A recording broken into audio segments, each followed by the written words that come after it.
Hey everybody, it's Beth from Yoga and Reiki Bliss. I wanted to pop in really quickly to share with you a little exploration on movement called the hinge. It's a forward tilt of your pelvis, essentially, right? So thinking about it in terms of how it shows up in our yoga practice, like in a standing forward fold, Uttanasana, or downward dog. And so I would love to look at it today in Uttanasana, preparing for it, as well as using the wall in wall dog to help us prepare for downward facing dog. So I'd say have a blanket. And if you have a wall space, that's great. If you don't, you could use a chair. That would be another possibility. All right, let's get going. So if you have a blanket, it might be nice to slip it on the ground, and we'll start on hands and knees. And so I want to play around for a few moments with cat and cow, just to see if the pelvis is easily movable.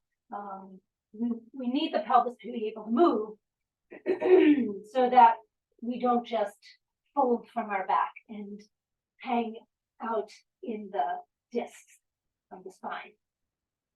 So set yourself up in your tabletop with your hips over your knees and your hands under your shoulders with a feeling of space across the collarbones, right? So not too pinchy, not too close with those hands.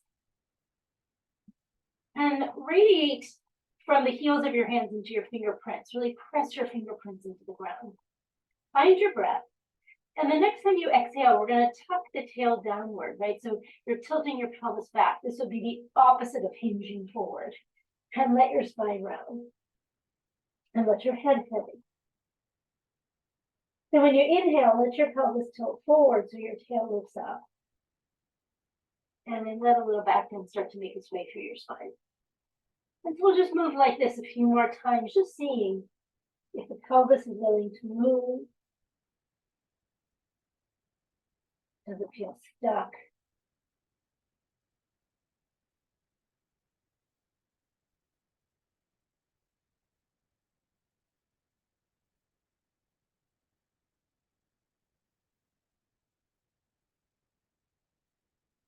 Now let's check it in one more time.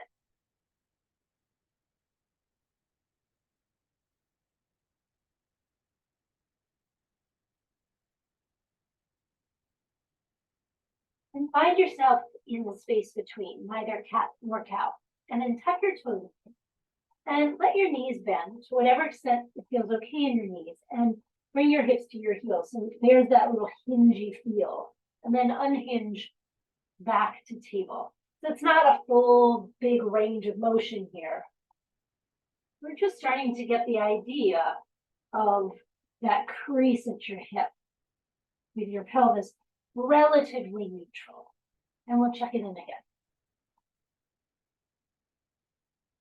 Terrific. Okay, now let's come up to stand and take your blanket and roll it up. You can either roll it on the long side or roll it on the short side, or if you don't have a blanket, you could get a yoga block and wedge a yoga block against the wall. And I just want to do a little calf stretch here, because I've noticed in my own body, when my calves are feeling tight, it makes it challenging for me to hinge forward, probably because of the fascial connections. So I'm going to take my one foot, my right foot, up on the blanket with my ball of my foot and my toes up, my heel down. And I'm just going to see what this calf is feeling like. And so as I'm working here, I'm going to keep my foot parallel or even my heel a little turned out. And then I might step my foot forward to increase that feeling of stretch in my calf. I'm really trying to think of the middle of the calf bit, because that tends to be where I'm a little tight. And breathe. Keep pressing that heel downward.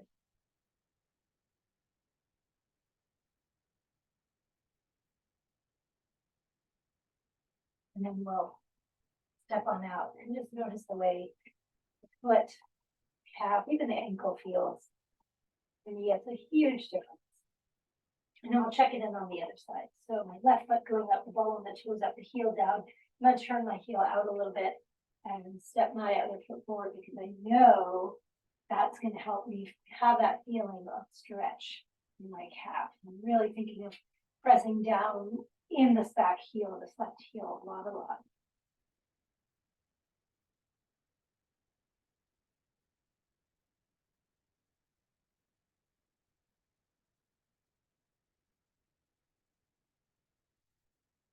We'll take one more breath.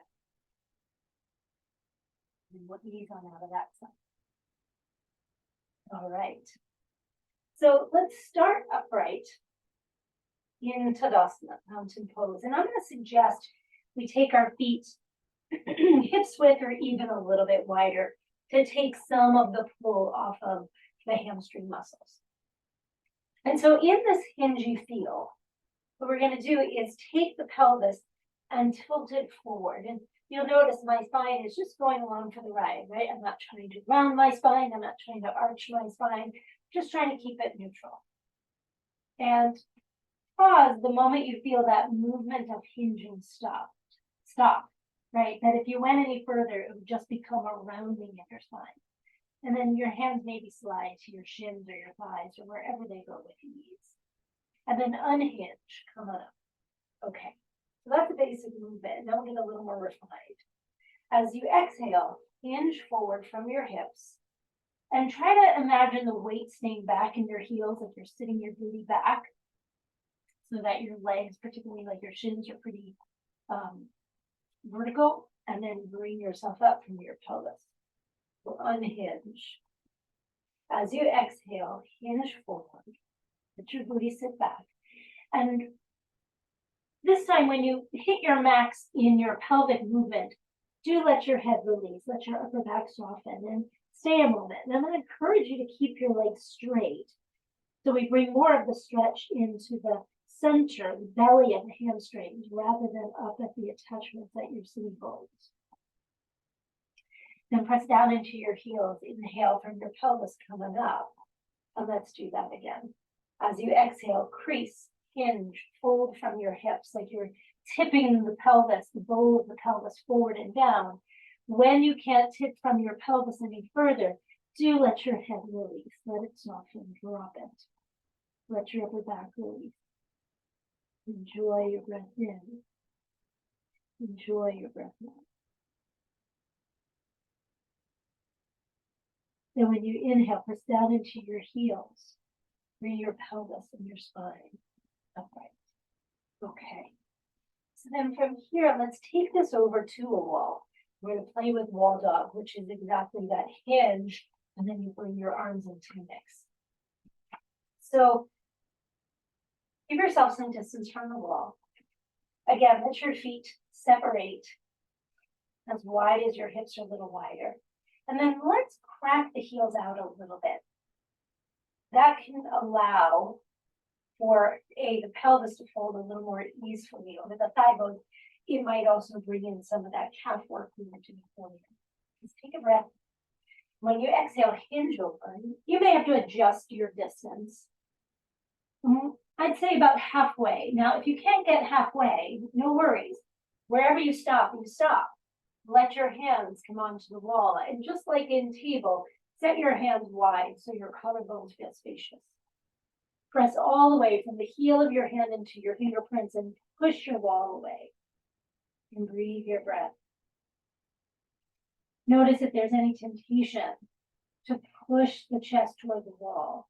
Rather, push away from the wall like you were trying to sit on the wall behind you. And if it feels like, oh, there's suddenly more room, I need to hinge my pelvis, then hinge and walk the hands down.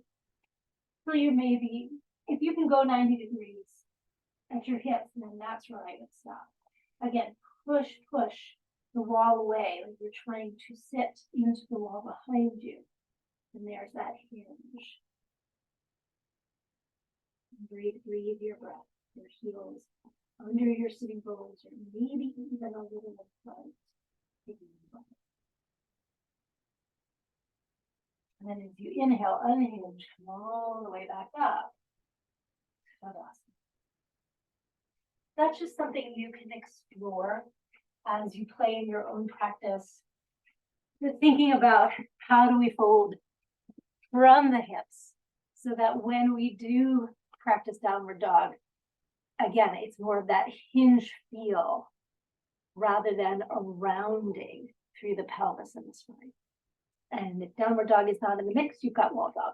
All right, I hope that was a useful little tidbit and something fun to explore. If you have any questions or comments, you can put it down below. If you like this, you can give it a thumbs up. And you know you can always find me for more information here on YouTube, but also at my website, thisisyourbliss.com. Thanks, everybody. Have a great day.